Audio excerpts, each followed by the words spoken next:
نحمدہ و نصلی علی رسولہ الکریم اعوذ باللہ من الشیطان الرجیم بسم اللہ الرحمن الرحیم اما بعد برادران اسلام واجب الاحترام بزرگوں دوستوں ناظرین السلام علیکم ورحمۃ اللہ وبرکاتہ.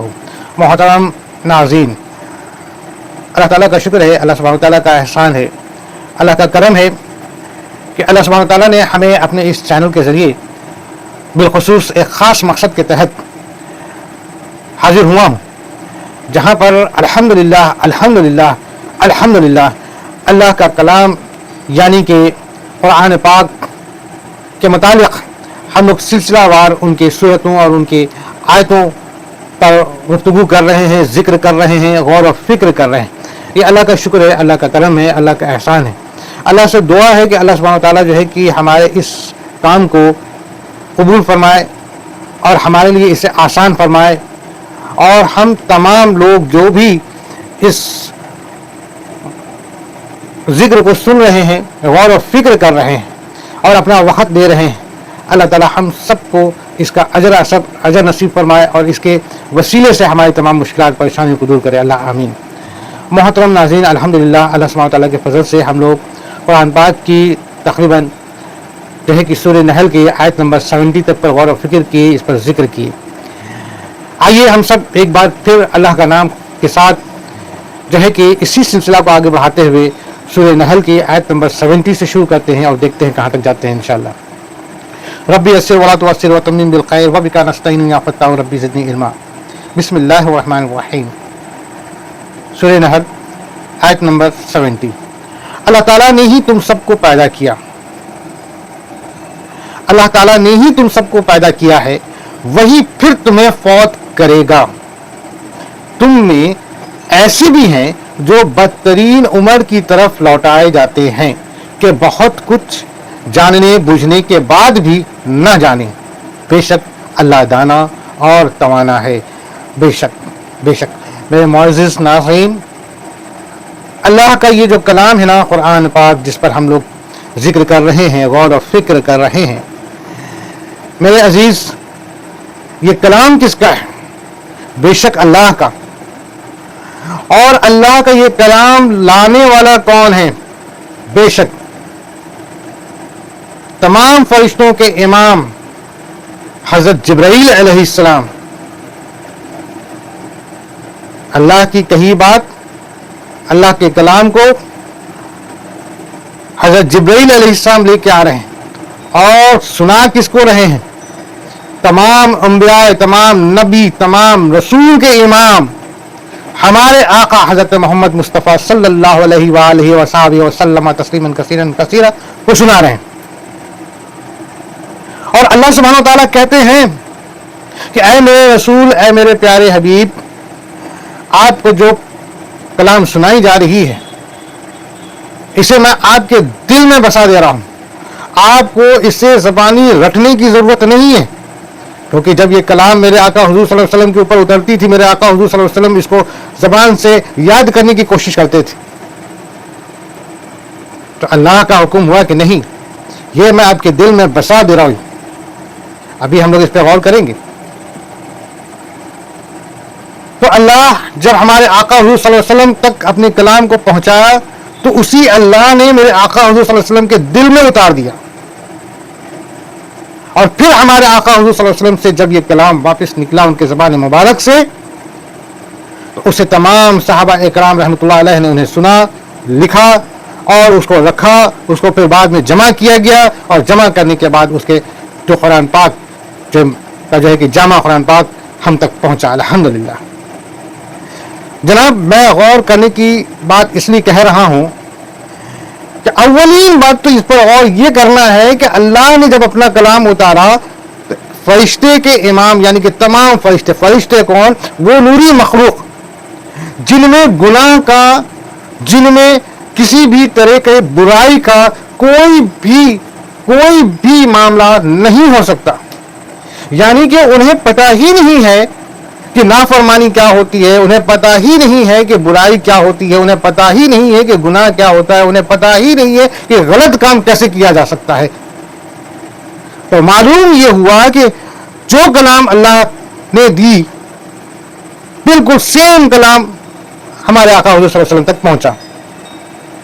اب اس کے بعد اللہ نے کہا میرے آقا حضور صلی اللہ علیہ وسلم سے کہ آپ اسے رٹے نہیں, رٹنے کی کوشش نہ کرے, دہرانے کی کوشش نہ کرے, یہ تو میں آپ کے دل میں بسا دے رہا ہوں. یعنی کہ جو بات آپ تک اتاری جا رہی ہے ہو بہو سیم چیز وہ آپ کے دل میں بس جائے گی, بالکل کتاب کی طرح. اور پھر جب آپ کو سنانا ہوگا تو بالکل آپ نے زبان مبارک سے سیم ٹو سیم کاپی, مطلب جیسے سیم کاپی 2 کاپی ہوتی ہے ویسے 2 کاپی آپ سنائیں گے. تو اب معلوم یہ ہوتا ہے کہ وہ بات جو اللہ سے کہی گئی حضور کے دل تک پہنچی, اور حضور کے زبان مبارک سے ہم تک جو بات پہنچی, اس میں کسی بھی طریقے کا بدلاؤ ہونے کی گنجائش ہی نہیں. میری بات سمجھیے. اول بات تو یہ ہے, یعنی کہ یہ اس بات کی دلیل ہے, اس میں کسی بھی طرح کا کمنٹ, کسی بھی طریقے کا جو ہے کہ اس پہ ہمیں اپنے دماغ, جو جاہل دماغ ہے نا, اس کے اوپر زیادہ سوچنے کی ضرورت نہیں. کوئی بھی اگر شخص, بدترین شخص ہی ہوگا جو قرآن پر کسی بھی طریقے کا جو ہے ایسی بات کو کہے جو کہ قرآن کی شان کے خلاف ہو, تو وہ شخص جو ہے کہ نہایت ہی بدترین ہے. اول بات تو یہ سمجھ لیں. دوسری بات یہ ہے کہ اللہ نے جس ویس, جو سینٹینس, جو ورڈنگ کہی ہے, بالکل وہی ورڈنگ ہم تک پہنچی ہے. یعنی کہ انہوں نے عربی میں کہا اور عربی میں ہمارے قرآن پاک اتری اور عربی زبان میں قرآن پاک ہے نا. یہ ہم اس کا ترجمہ اور اس کی تفسیر اپنے اپنے زبانوں میں کرتے ہیں. تو جہاں پر اللہ نے کہا کہ آپ کہہ دیجئے, جبکہ اللہ تو کہہ رہے ہیں ہمارے آقا صلی اللہ علیہ وسلم سے, لیکن ہمارے پاس جو کلام آئی, جو ہم قرآن پاک پڑھتے ہیں, اس میں وہی ورڈنگ ہے, آپ کہہ دیجئے. دلیل ہے اس بات کا کہ جو کلام اللہ کے ذریعے نکلی وہی کلام ہم ابھی پڑھ رہے ہیں یا سن رہے ہیں, یہ ہماری قرآن پاک کتاب میں ہے. تو اس میں کوئی بھی طرح کا شک اور شبہ کی کوئی گنجائش نہیں. ایک بات. دوسری بات یہ کہ پوری دنیا میں جو ہے کہ یہ قرآن کی ایک ایک آیت سیم ٹو سیم ہے, زبر زیر پیش کا بھی فرق نہیں. کیونکہ یہ فرق تو تب آتا نا جب ایک بات کچھ کہی جاتی, دوسرے تک جاتی, پھر دوسرا اس میں سفکس پریفکس جوڑ کر کے کچھ اور بناتا اس کو, پھر تیسرے تک جاتی, پھر تیسرے میں بھی یہی باتیں ہوتی. اس طریقے سے تمام واقعات, تمام چیزیں بدل جاتی. لیکن یہاں کیا ہے, یہاں تو وہ کلام ہے جو بالکل 100% 100% اللہ کا کلام ہے, اور یہی وجہ ہے کہ پوری دنیا میں سیم ہے, ایک آیت کا بھی فرق نہیں. تو یہ دوسری دلیل ہے کہ یہ کلام بالکل سچی اور پکی ہے. 2 باتیں ہو گئی. تیسری بات یہ ہے کہ اللہ سبحانہ و تعالیٰ نے اس قرآن میں وہ باتوں کو بتایا, وہ واقعات, وہ تمام چیزیں کے بارے میں بتایا گیا ہے جو کہ اگر اللہ نہ بتاتا تو شاید کسی کو بھی نہیں پتا چل پاتا, شاید کسی کو بھی پتا نہیں چل پاتا. جیسے فار دا ایگزامپل جو ابھی میرے ذہن میں آ رہا ہے, اگر حضرت نوح علیہ السلام کی کشتی کا واقعہ نہ ہوا ہوتا اور قرآن میں اگر اللہ نے نہیں بتایا ہوتا, تو آج جو کشتی ملی ہے وہ کشتی کے بارے میں کوئی انداز ہی نہیں لگا پاتا کہ وہ کہاں سے, کیسے اور کس کی ہے. جب وہ کشتی ملی تو قرآن سے اس کو کوریلیٹ کیا گیا, بالکل صحیح معلوم ہوئی, تو یہ کہا گیا یہ بالکل وہی کشتی ہے. فرعون کی ممی جب ملی, تقریباً آج سے کہہ لیا جائے کہ 150 سال پہلے, تقریباً اندازاً 150 سال پہلے مان لیجیے, جو ملی 1800 سمتھنگ میں ملی, تو جو ہے کہ اس کی ممی کو بھی جو ہے کہ جب کوریلیٹ کیا گیا قرآن سے, تو اس کا آئیڈینٹیفائی ہوا کہ یہ وہی رامسس II ہے جس کے بارے میں قرآن پاک میں فرعون کا نام لیا.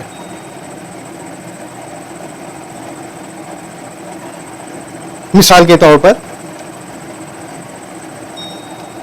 قوم عاد کی بستی, قوم سمود کی بستی, جو کچھ چیزیں ان کی دکھتی ہیں تو معلوم ہوتا ہے قرآن سے کہ ہاں یہ وہی بستی.